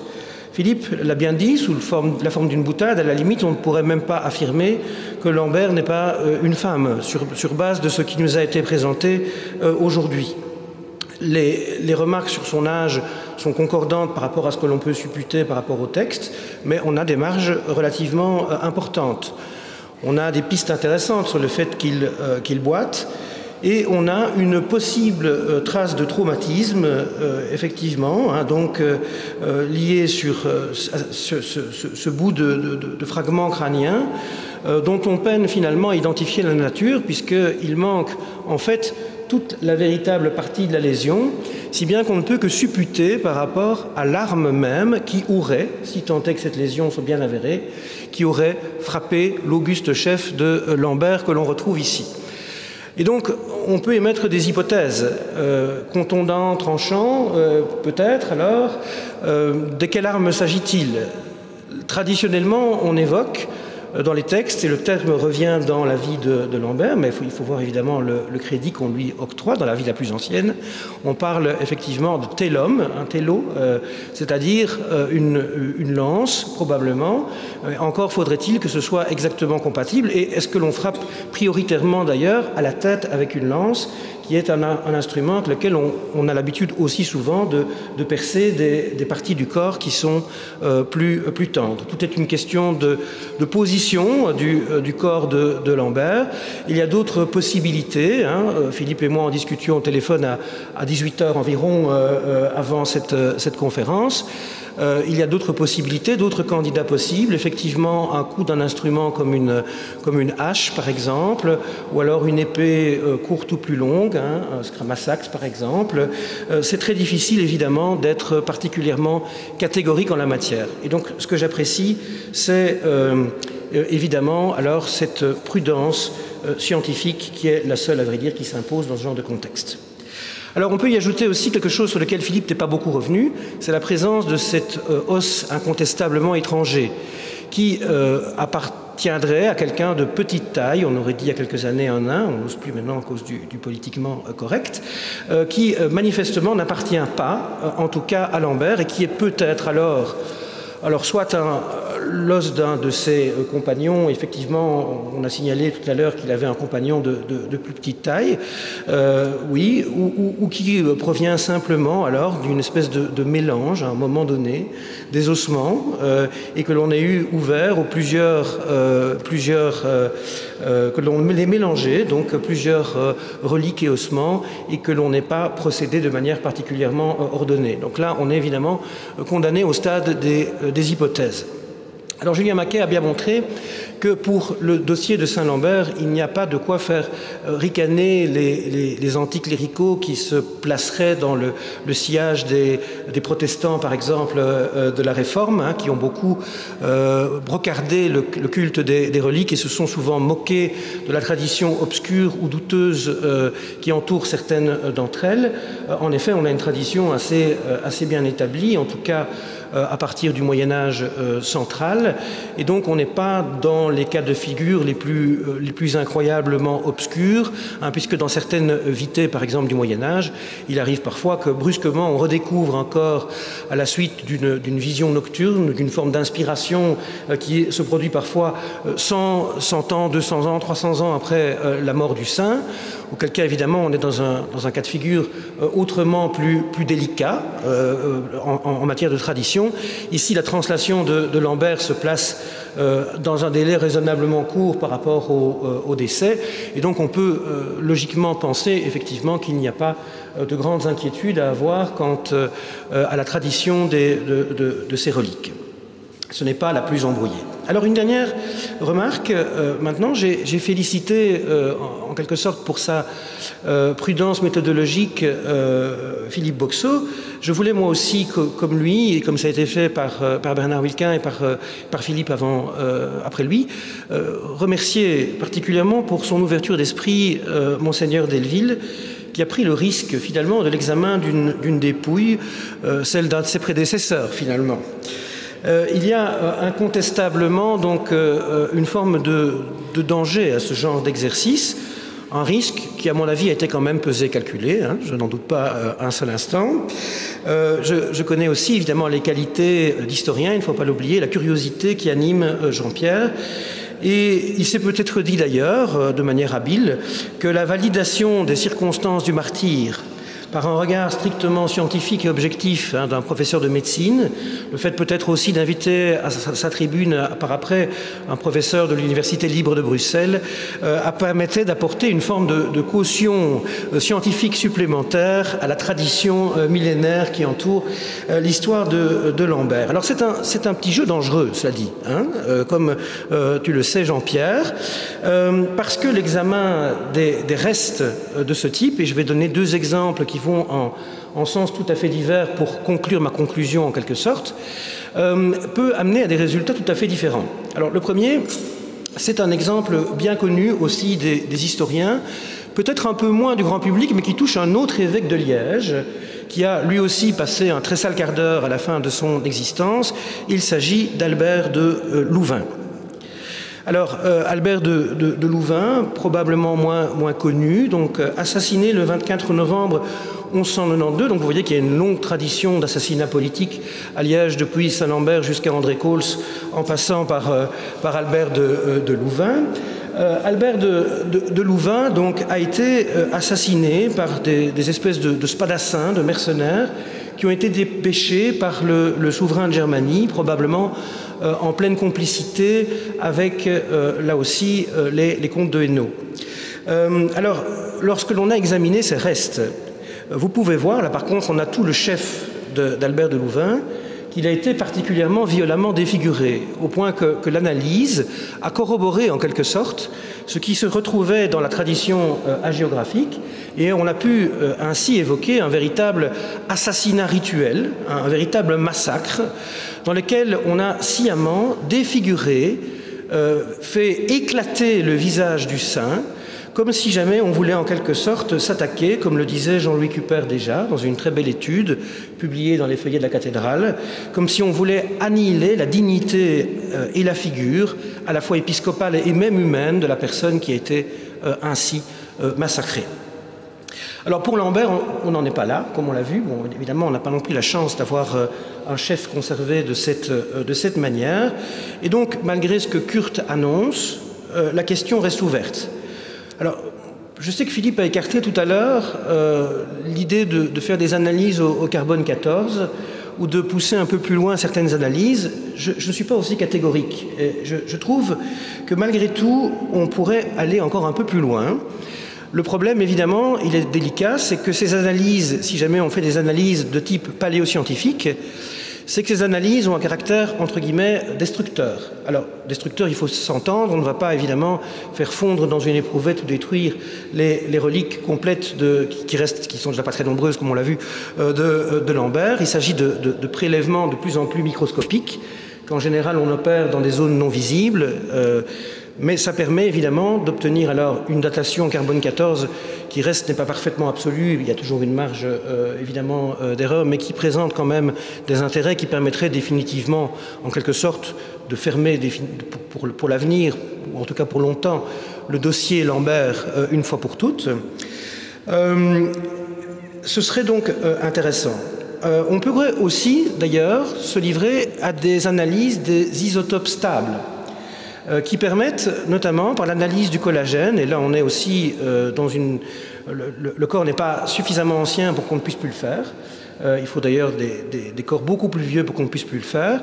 Ça permettrait notamment, par exemple, de reconstituer des choses un peu surprenantes sur la vie quotidienne, notamment le régime alimentaire, par exemple, de celui qui fut probablement l'évêque de Tongres-Maastricht, parce que grâce à ces isotopes stables, on sait reconstituer la part de régime carné, par exemple, la part de poissons, et donc reconstituer toute une série de données qui sont extrêmement intéressantes et qui permettraient de resituer mieux encore un personnage qui appartient manifestement à l'aristocratie de son temps et qui devait être important. Alors je vais conclure ici ma conclusion avec un tout petit scoop que je partage avec vous, qui n'a pas trait immédiatement à Lambert, mais qui a trait à un dossier un peu similaire et qui m'a été communiqué hier soir par mon ami Alain Dirkens, professeur émérite à l'Université libre de Bruxelles et que beaucoup d'entre vous connaissent. Donc Alain va publier dans quelques semaines, et il a accepté que je le dévoile, d'autant que je suis directeur de la revue, c'est la revue belge de philologie et d'histoire, une étude sur le crâne et la vie de saint Dagobert II. Et il se trouve, alors que ce saint donc, est beaucoup moins connu, n'a certainement pas l'importance stratégique que pouvait avoir, par exemple, Lambert et l'importance symbolique qu'il pouvait avoir. C'est un culte aussi beaucoup plus limité qui a été prioritairement dirigé donc, vers un saint qui a été brièvement roi aussi, l'espace de 3 années. Et son chef est conservé à Sainte-Waudru à Mons. Alors, Dagobert II, c'est un dossier, je ne vais pas m'étendre là-dessus, qui est beaucoup moins dense que celui enfin, qui est beaucoup moins clair plutôt que celui de Lambert. On n'a pas une vita qui est aussi proche que celle de Lambert et datée dans une fourchette relative. On n'a pas non plus des reliques qui sont aussi facilement traçables que ce que Julien Maquet a pu évoquer tout à l'heure. Au contraire, on a des épisodes mouvementés qui impliquent notamment aussi des profanations pendant la période de la Réforme. Et donc, on est dans un contexte assez différent. Et la tradition qui l'entoure est aussi problématique. Néanmoins, on se situe exactement dans la même période, la seconde moitié du 7e siècle, que Lambert. Ce sont été des contemporains tous les deux. Et Dagobert II, selon la vita plus tardive, aurait été tué par un coup de lance dans son sommeil, cette fois-ci, dit-on. Alors, il se trouve que Alain donc, va publier une étude sur le dossier hagiographique, la vita, mais que va paraître aussi, et c'est amusant, c'est une coïncidence qui n'en est pas vraiment une, que le professeur Bautier, donc on a évoqué tout à l'heure aussi, a fait en parallèle une analyse médico-légale de ce crâne. Alors on a à la fois daté, cette fois-ci, le crâne grâce au carbone 14, en prélevant des tout petits morceaux derrière les mâchoires de manière destructive, certes, mais qui sont tout petits et non visibles. Et il apparaît que le crâne de Dagobert daterait en fait d'entre 1215 et 1285. Donc qu'il est en fait distant de 5 voire 6 siècles d'écart de la date présumée du martyre du saint. Donc le crâne n'a finalement rien à voir avec ce qui est contenu dans le reliquaire. Alors je vous montre in fine ici une simulation qui va être publiée par le professeur Bautier avec aussi ma collègue Caroline Paulet de l'ULB, qui se sont livrés à une analyse anthropologique et ont essayé d'imaginer, donc parce que là vous avez le crâne tel qu'il est conservé du XIIIe siècle, donc on le sait maintenant dans le reliquaire. Vous voyez alors là évidemment, ça ferait rêver Philippe dans le cadre du dossier de Saint-Lambert, une marque bien nette ici. Il s'est agi là aussi de réfléchir à l'arme qui avait pu provoquer alors ce traumatisme. Et alors le professeur Bautier, donc, qui a des loisirs amusants, comme Philippe, a contacté les musées royaux d'art et d'histoire, et avec la complicité d'Alexandra de Porter, il a donc pu se livrer à des simulations avec des reproductions d'armes mérovingiennes sur, là aussi, du matériel biologique pour essayer de simuler la césure en question, et il est arrivé à la conclusion que c'est très vraisemblablement plutôt quelque chose comme une francisque, une petite hache qui aurait provoqué le traumatisme à ce crâne dont on sait maintenant qu'il n'est pas celui de Dagobert II. Voilà, quelques ouvertures, quelques perspectives, un plaidoyer aussi peut-être, Monseigneur, pour néanmoins poursuivre l'enquête, en vous remerciant encore toutes et tous et en vous souhaitant une excellente fin de soirée. Merci.